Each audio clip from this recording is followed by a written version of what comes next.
Xenomorphs. Born from biomechanical nightmares and perfected only by evolution's old arithmetic, the xenomorph is the apex predator of Ridley Scott's Alien franchise. Its life cycle weaponizes every stage of reproduction. Leathery eggs lie dormant for years, until motion or body heat triggers the spring-loaded facehugger, a spider-like parasite that clamps onto a host mouth and forcibly implants an embryo. Minutes to hours later, the host awakens seemingly fine, until the embryonic chest burster erupts through the ribcage, leaving a mortally wounded body and an adolescent xenomorph already racing toward its next molt. This parasitic tactic lets the species hijack local biology, incorporating host DNA to tailor each generation for the environment it invades. Once mature, the xenomorph stands over 2 meters tall, sheared in biomechanical armor plates and powered by dense musculature that can tear steel bulkheads or scurry across ceilings in total silence. And its arsenal is brutally efficient. Double sets of jaws with the inner pharyngeal mouth can punch through helmets, sensory organs tuned to CO2 and pheromones, and pressurized molecular acid blood that melts through titanium, turning every wound the creature suffers into a corrosive booby trap. Lone drones stalk prey with solitary cunning, but when a queen establishes a hive, the threat multiplies exponentially. Organized packs coral hosts for implantation, constructing resin chambers that fortify ships, stations, or entire colony complexes in days. And what makes xenomorphs among fiction's deadliest aliens isn't just physiology, it's their ecological inevitability. A single overlooked egg can doom a starship, while a clutch on LV-426 wipes out Hadley's hope in weeks despite armored marines and nuclear failsafes. Corporate factions like Wayland Yutani and later the Union of Progressive Peoples repeatedly gamble on weaponizing them, only to unleash bigger catastrophes, be it the mutated neomorphs of Alien Covenant or the genetic hybrid in Alien Resurrection. Each new encounter reinforces a grim calculus. Wherever xenomorph biology meets human hubris, populations collapse, infrastructure melts under acid blood, and the black silhouette stalking dark corridors becomes the dominant life form in the room. Colvin from Life. The life form the crew nicknames Colvin begins as a single, inert microbe, then reveals itself to be a perfectly adapted, all-purpose survivor. Each of its cells functions as both muscle, nerve, and photoreceptor, meaning every fragment is simultaneously tissue and brain. Fueled by glucose in the station's atmosphere, Colvin grows from microscope-sized curiosity to palm-sized starfish within hours, displaying rapid problem-solving skills. It learns to manipulate lab tools, sense temperature changes, and recoil from electric shocks almost instantly. So evolution and learning are indistinguishable for the organism. Colvin is equal parts amoeba, cephalopod, and plant. Its translucent membranes can flatten to squeeze through coolant vents or contract into sinewy cables strong enough to shatter wrist bones. Chemical analysis suggests it metabolizes any organic compound and some inorganic ones, allowing it to regenerate from burns, vacuum exposure, and partial incineration. When threatened, Colvin weaponizes oxygen, wrapping victims' throats or piercing suit linings to trigger embolisms, then absorbing the escaping hemoglobin for fuel. And because every cell maintains full biofunction, dissecting or severing pieces merely creates smaller but fully independent Colvins. Colvin quickly grasps the station's layout, sabotaging coolant loops to force habitat doors open and using fire suppression gas as cover to maneuver undetected. Its ultimate objective is to reach Earth's biosphere, an environment with limitless nutrients and no natural predators. The ISS crew's desperate countermeasures, like decoupling modules or venting atmosphere and even piloting escape pods as bait, highlight Colvin's threat calculus. If a single organism can outthink trained astronauts in confined space, loose on a planet, it would transform every ecosystem into raw biomass. The Tyranids from Warhammer 40k.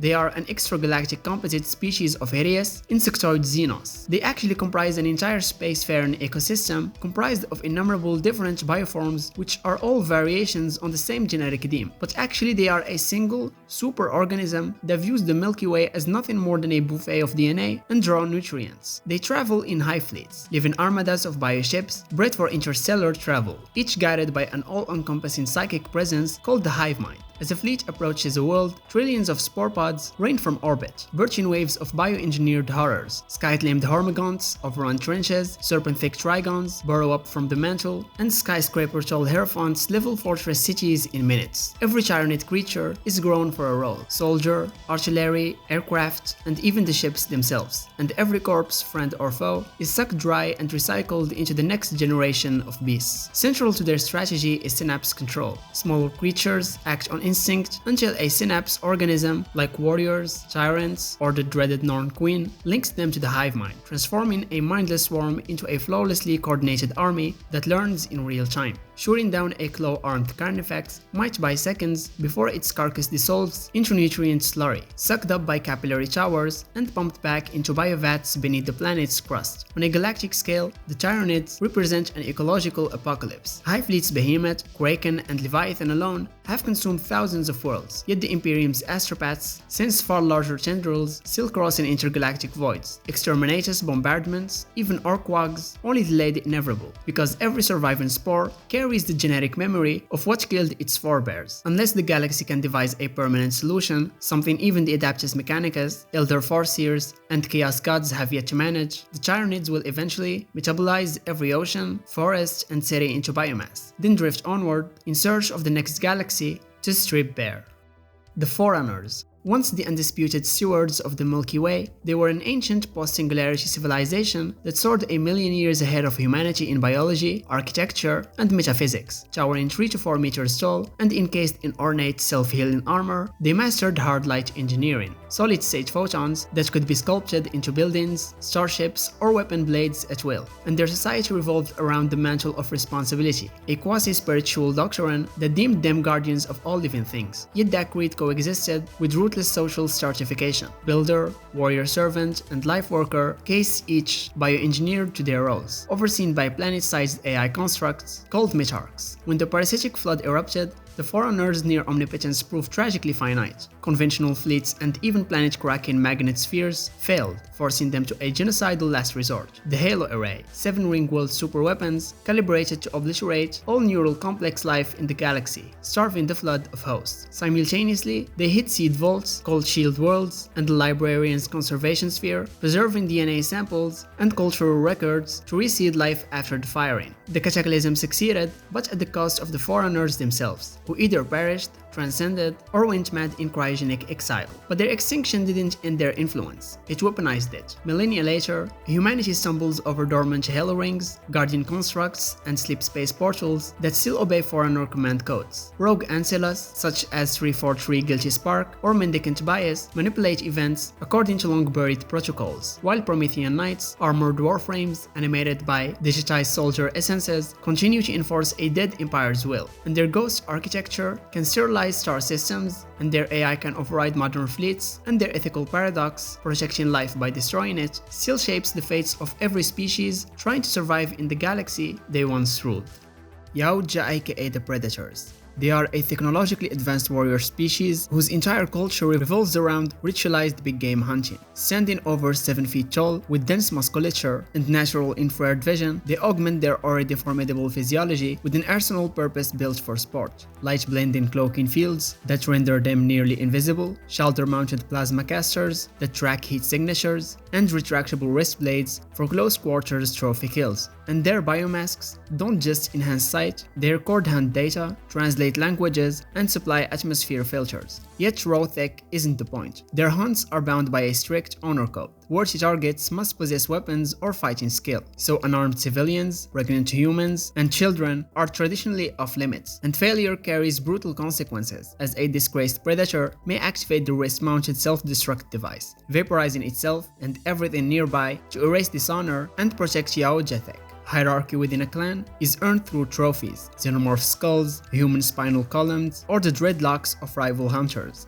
Elders who've survived centuries of successful hunts command respect, dole out missions, and broker uneasy alliances, occasionally sparring or even rewarding humans who prove valorous. Their lethality scales with the challenge. Young bloods test themselves on modern soldiers, veteran supers, and genetic hybrid predators engineer tougher game by searing planets with xenomorphs. And in the Predator 2018, an upgrade Yautja augments its own DNA with conquered species, blurring the line between hunter and cosmic apex predator. Combine that evolutionary arms race with interstellar reach, and you get a roaming brotherhood of trophy seekers who view Earth as just another game preserve, making every jungle, urban skyline, or ice shelf a potential killing ground whenever their 3-dot laser sights appear in the dark. Symbiotes. Born on the living abyss at the edge of time and nurtured by the dark god Null, Marvel's symbiotes are amorphous, semi-sentient organisms that survive by bonding with other life forms. In their natural state, they resemble slick, black protoplasm threaded with microscopic tendrils. Once they sense a viable host, those tendrils penetrate nerve endings and wrap around every cell, forming a second skin that can reconfigure itself into bladed arms, wings, or armor at the speed of thought. The bond is more than physical, as symbiotes read neural signals and emotional states, creating a two-way connection that heightens reflexes while flooding the host's brain with adrenaline and raw predatory instinct. That merger unlocks abilities limited only by the host's biology and imagination. A bonded human can lift tanks, regenerate limbs, shapeshift clothing or weapons, and evade sensors by masking their heat signature. The suit's fluid mask can also store genetic memories. For example, when Venom latched onto Spider-Man, it learned wall crawling and web slingshot mechanics, then passed those tricks to later hosts like Eddie Brock. Symbiotes are functionally immortal, and their biomass can split into offspring that develop unique chemistries and moral codes. A symbiote amplifies suppressed aggression and hunger, nudging hosts toward lethal solutions while dangling the rush of superpowers as a reward. Over time, that feedback loop can erode empathy, producing killers like Cletus Cassidy's Carnage or Null's planet-seized symbiote Dragon Horde. Yet the bond isn't inherently evil. When paired with strong-willed allies like Eddie, Flash Thompson's Agent Venom, or Dylan Brock, symbiotes become fiercely protective partners. And that moral fluidity means every new encounter is a coin flip. The organism that just saved the city could just as easily, under a weaker mind, erase it. And on a cosmic scale, the threat multiplies. Null once forged an all-symbiote sword to decapitate a celestial, and during the King in Black event, he blanketed Earth in living darkness, enslaving heroes by the thousands. Traditional weaknesses like sonic vibrations and intense heat slowed them but rarely killed them outright. A damaged symbiote simply retreats, regenerates, and searches for its next host. In short, a single Klyntar represents a super soldier program, a WMD, and a psychological parasite rolled into one.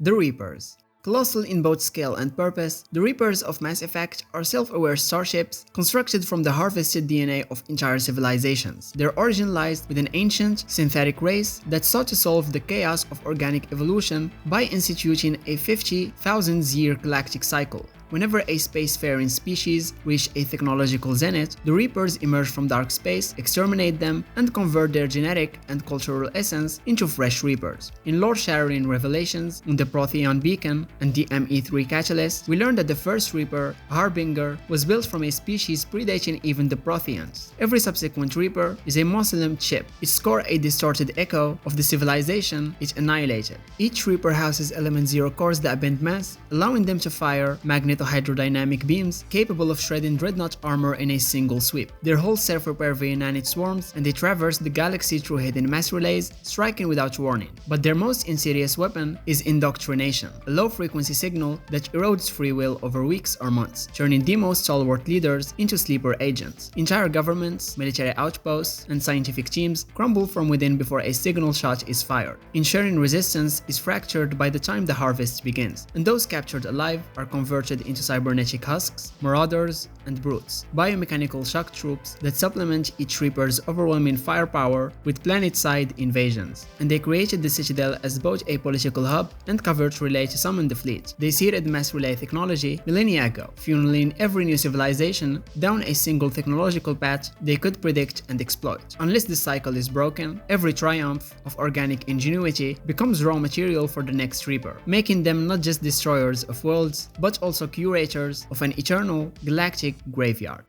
The Thing. A chunk of frozen, extraterrestrial biomass crashes into Antarctica, thaws after 100,000 years, and instantly rewrites the rules of survival. That's the Thing. Every particle of the creature is an autonomous life form capable of absorbing, killing, and then perfectly mimicking any organic host, from sled dogs to scientists. It doesn't merely wear a victim's skin, it copies bone, brain chemistry, even memories so flawlessly that blood tests are the only reliable telltale. And even those work only until the Thing learns to spoof them. Once inside a host, the alien can redistribute biomass at will, ribcages split into bear trap mouths, limbs sprout spider legs, and severed heads crawl away to start new infections. Each assimilated cell remains a self-sufficient seed, meaning a single blood droplet can grow into a fresh monster if it escapes the flamethrower. Cold doesn't kill it, Antarctica merely puts it on ice, and conventional weapons risk scattering fragments that wriggle off to regroup. With every new victim, the Thing gains more biomass, more intelligence, and more camouflage opportunities, making containment a race against exponential growth. And because the creature can become anyone, paranoia shreds group cohesion faster than claws and tentacles ever could.